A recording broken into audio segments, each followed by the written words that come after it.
Afeganistão, setembro de 2001. Este país montanhoso na Ásia Central entrava em um período sombrio. Todas as grandes cidades do país viviam em uma ruína imensa, destruição, falta de comida e de água, uma situação que remetia todos os dias ao afegão médio o quanto foram devastadoras as últimas décadas para o seu sofrido povo, assim como se desenhava um horizonte ruim para o futuro. Partindo de uma guerra civil na década de 80 contra forças leais aos soviéticos, seguindo para outra guerra na década de 90, esta sendo decisiva para o destino do Afeganistão, que, a partir do ano de 1996, passou a viver sob um dos regimes mais infames que se há registro, o regime do Talibã. Chegou a hora de falarmos das consequências trágicas do dia 11 de setembro, para além das vítimas do atentado. Começa agora a guerra ao terror. The first strike against terrorism as a missile barrage lands on Afghanistan. Washington, 2001. O país estava chocado e esperava respostas imediatas para aquele que havia sido o maior ato de guerra cometido contra os Estados Unidos em todos os tempos. Tudo ali era novo e uma questão complexa pairava no ar. Quem exatamente era esse inimigo? Afinal de contas, em uma guerra comum, os adversários são muito claros. Eles têm fardas, cadeias de comando, territórios. Existe uma espécie de regra geral, mas esse não era o caso. Não haviam evidências de que qualquer ente internacional tivesse participado ou sido responsável diretamente pelos ataques. E enquanto isso, Bush se perguntava quem poderia ter causado toda essa barbaridade. Andy Card, seu chefe de gabinete, e George Tenet, chefe da CIA, respondem: presidente, no mundo só há dois países hostis a esse ponto com os Estados Unidos, o Irã e o Iraque. Porém, não vejo ganhos para ambos os países e não faz sentido esse ataque ter partido de qualquer um dos dois. Muito bem, no mesmo dia do atentado, a Rússia estava preparando um exercício militar de grandes proporções, o que levou a Washington a considerar ser um movimento russo. Então, Bush deixou as tropas em posição de guerra. Gente, vocês conseguem imaginar o que teria acontecido com o mundo se tivesse sido de fato a Rússia a grande responsável por esses atentados? Eu diria que provavelmente teria explodido a Terceira Guerra Mundial. Entretanto, Condoleezza Rice, então conselheira de Segurança Nacional, liga para Vladimir Putin e recebe uma resposta tranquilizadora. Putin havia prometido o cancelamento do exercício e encorajou os americanos a pôr em ação manobras militares. Nos dias que vieram a seguir, Bush recebeu diversos relatórios de inteligência que apontavam para uma única direção: Osama Bin Laden, antigo aliado, e sua Al-Qaeda. Nesse contexto, tudo apontava para um pacto de hospitalidade do regime de Cabul com Bin Laden, ou seja, o regime que controlava o Afeganistão estaria protegendo Bin Laden e outros fundamentalistas.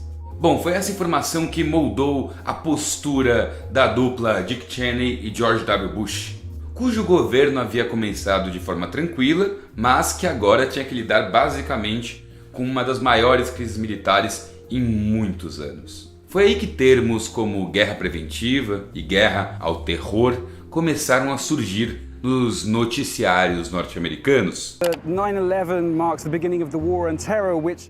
Daí, no final, a resposta foi um tanto quanto controversa. Em outubro, sai um decreto-chave para entender aquele momento e até mesmo a situação em que se encontra hoje a região, o Patriot Act. Nele, um estado de vigilância em nome do combate ao terrorismo ganharia forma.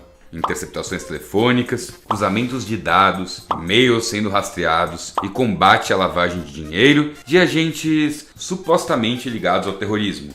Ou seja, todo tipo de quebra de sigilo. Em um estado de paranoia como esse, tradicionalmente é fácil cercear certas liberdades. E a resposta de George Bush foi bem nessa direção. Ao mesmo tempo, rolou um endurecimento radical na política externa para com o Oriente Médio.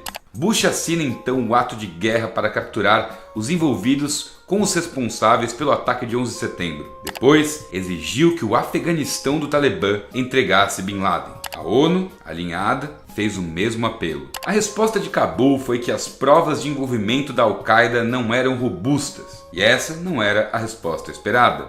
Portanto, não demorou muito para os Estados Unidos da América, com a maior máquina de guerra do mundo, começar a invadir o Afeganistão. E por lá havia uma legião de antigos combatentes que eram inimigos do Talibã, a Aliança do Norte. A verdade é que os Estados Unidos entraram nesse conflito com sangue nos olhos e sentimento de vingança. E a partir daí, a coisa foi bem rápida.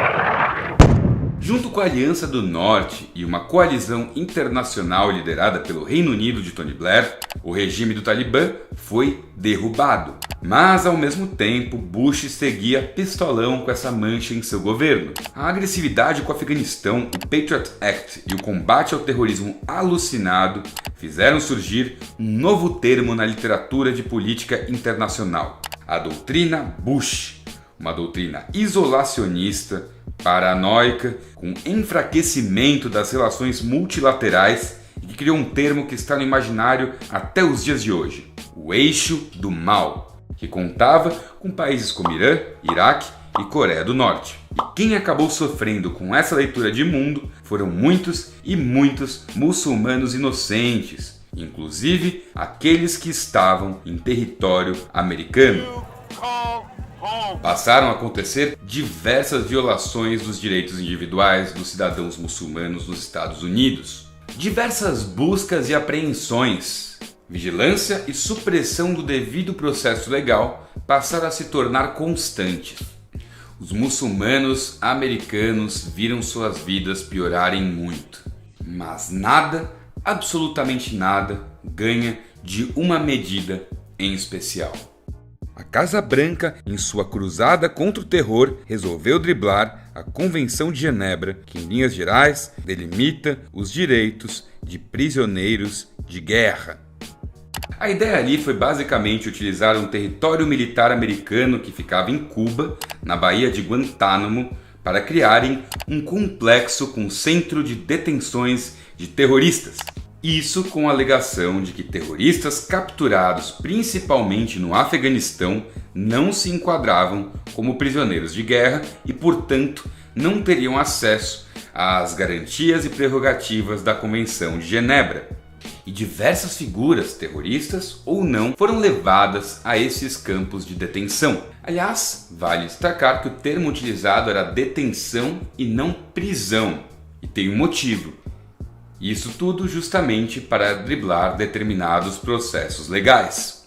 Enfim, o regime caiu e a ONU e os Estados Unidos treinaram antigos combatentes e equiparam o exército afegão. A Al-Qaeda foi para as montanhas, para o Paquistão e para outros países vizinhos. Já o Talibã se escondeu no interior do país e passou a operar nas sombras. O Afeganistão então passou a receber ao longo dos anos muito dinheiro, uma grana que foi estranhamente desaparecendo sem ser usada para a melhoria do país, que era o acordo inicial. Os Estados Unidos ainda assim seguiram gastando trilhões de dólares com sua guerra sem limites contra o terror. Isto é, até que Donald Trump, em acordo com o Talibã, decidiu se retirar do Afeganistão, plano levado adiante pelo atual presidente americano Joe Biden. Afinal de contas, o Talibã estava forte novamente e foi recuperando espaços no Afeganistão, se aproveitando de uma série de erros bizarros, corrupção e falta de estrutura mínima que fizeram com que o plano de Bush, iniciado em 2001, se mostrasse um grande fracasso. Um fracasso que custou caro, muito caro. Bom, é isso aí, galera. Eu espero que vocês tenham gostado desse conteúdo. Se você gostou, deixa um like, compartilha, manda para as pessoas. E se você gosta do canal, se você gosta do conteúdo que eu faço aqui, considere se inscrever e ativar o sininho para receber todas as notificações. E acima de tudo, muito obrigado por nos assistir. Um gigantesco abraço e tchau, tchau.